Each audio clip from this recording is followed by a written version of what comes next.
Class 11th Hindi medium. प्यारे बच्चों, आप सभी लोग स्वस्थ होंगे ऐसी ईश्वर से आशा है। और मेरा आप चैनल सब्सक्राइब करें, वीडियो को लाइक करें। कोई क्यूरी, कोई दिक्कत है आप पूछ सकते हैं, क्योंकि जब तक आप पूछेंगे नहीं तो मुझे पता कैसे लगेगा कि आपको समझ आ रहा है नहीं आ रहा है। आप उसका पूछिए, बताइए, मैसेज के माध्यम से, फ़ोन के माध्यम से आप पूछ सकते हैं। तो आज का हमारा टॉपिक है वैद्युत संयोजी यौगिक।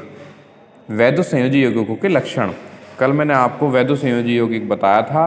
तो जब एक प्रबल धन विद्युतीय तत्व जैसे लिथियम, NaKB, CS, Fr, ऋण विद्युतीय तत्व जैसे फकलब्राई, FCl, Bri से संयोग करता है तो वहाँ आयनिक बंध बनते हैं। ठीक है, तो अब आप देखेंगे वैद्युत संयोजी यौगिकों के लक्षण। आयनिक पदार्थ अणुओं से नहीं परंतु विपरीत आवेशित आयनों से बने होते हैं, जैसे NaCl। तो NaCl को हम नोट कर लेंगे, ये NaCl क्रिस्टल है। तो जब क्रिस्टल आपने सॉलिड स्टेट में पढ़ा होगा, क्रिस्टल क्या होता है, पहला चैप्टर है हमारा, उसी में क्रिस्टल है। तो इसमें आप इसकी स्ट्रक्चर बना लेंगे, पहले धनायन, फिर ऋणायन, फिर धनायन, फिर ऋणायन, फिर धनायन, इस तरीके से आप इसको बना लेंगे। धनायन Na+ है, ऋणायन Cl- है, क्योंकि Cl- आयन इलेक्ट्रॉन ग्रहण करता है, Na+ इलेक्ट्रॉन त्यागता है। ठीक है, तो रासायनिक यौगिकों के ये क्रिस्टल हैं, ये आप नोट कर लेंगे। आयनिक यौगिकों के गलनांक और क्वथनांक बहुत ऊंचे होते हैं, क्योंकि आयनिक क्रिस्टल जालक को तोड़ने के लिए अधिक ऊर्जा की आवश्यकता होती है। आयनिक यौगिक जल तथा प्रबल ध्रुवीय विलायकों में विलेय होते हैं, परंतु अध्रुवीय विलायकों में अविलेय होते हैं। अब आप नोट करेंगे, जल एक अच्छा आयनिक विलायक है, क्योंकि इसका डाइलेक्ट्रिक स्थिरांक S/7 बहुत अधिक होता है। आप नोट करेंगे, जल एक अच्छा आयनिक विलायक है, क्योंकि इसका डाइलेक्ट्रिक स्थिरांक बराबर 7.8.5 बहुत अधिक होता है। गलित अवस्था में अथवा जलीय विलयन में आयनिक यौगिक विद्युत चालक होते हैं। गलित अवस्था में अथवा जलीय विलयन में आयनिक यौगिक विद्युत चालक होते हैं, क्योंकि गलने पर या जल में घोलने पर यह मुक्त आयन उत्पन्न करते हैं।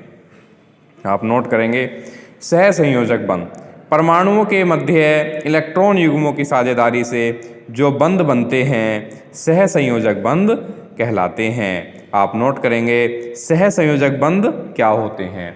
सहसंयोजक बंध के बारे में हम लिखेंगे, परमाणुओं के मध्य इलेक्ट्रॉन युग्मों की साझेदारी से। कहने का मतलब ये है, जो परमाणुओं के मध्य इलेक्ट्रॉन युग्म की साझेदारी से बंध बनते हैं वो सहसंयोजक बंध कहलाते हैं। अथवा दो परमाणुओं के मध्य इलेक्ट्रॉनों के समान रूप से साझेदारी द्वारा जो बंध बनते हैं उन्हें सहसंयोजक बंध कहते हैं। सहसंयोजक बंध निम्नलिखित 3 प्रकार के होते हैं। नंबर 1, एकल सहसंयोजक बंध। जब दो परमाणुओं के मध्य समान रूप से एक एक इलेक्ट्रॉन का साझा होता है तो वहाँ एकल सहसंयोजक बंध बनता है, जैसे H2 अणु।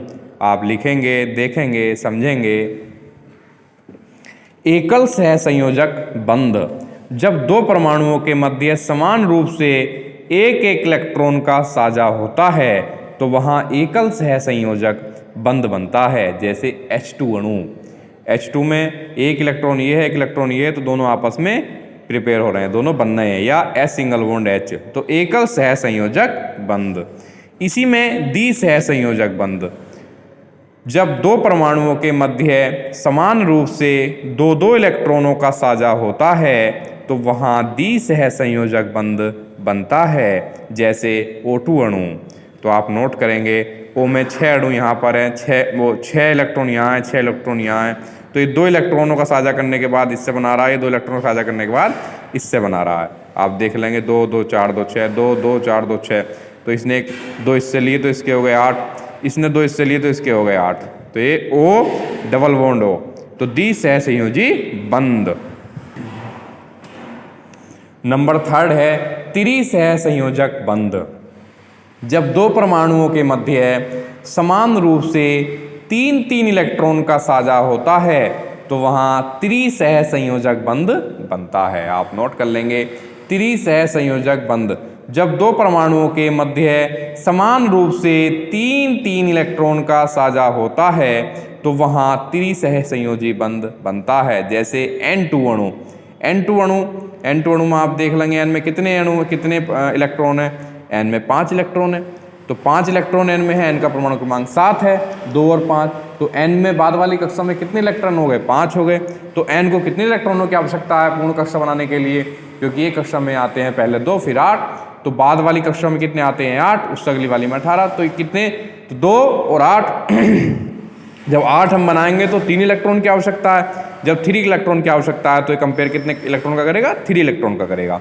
तो N2 अणु में 3 इलेक्ट्रॉन ये इससे लेगा, ये 3 इलेक्ट्रॉन इससे लेगा, तब बनेगा 3 N ट्रिपल बॉन्ड N, तो त्रिसह संयोजक बंध। तो डियर स्टूडेंट, मैंने ये आपको थ्योरी लिखवाई है, बताइए, आप नोट कर लेंगे, इसकी पिक खींच करके मैं आपको सेंड कर रहा हूँ। कोई दिक्कत हो, कोई क्यूरी हो, आप मुझे कॉल करेंगे और मेरे चैनल को सब्सक्राइब करेंगे और आप इसको नोट कर लेंगे। आपसे फिर नेक्स्ट क्लास में रूबरू होंगे, मुलाकात होगी, तब तक के लिए all the best online class में।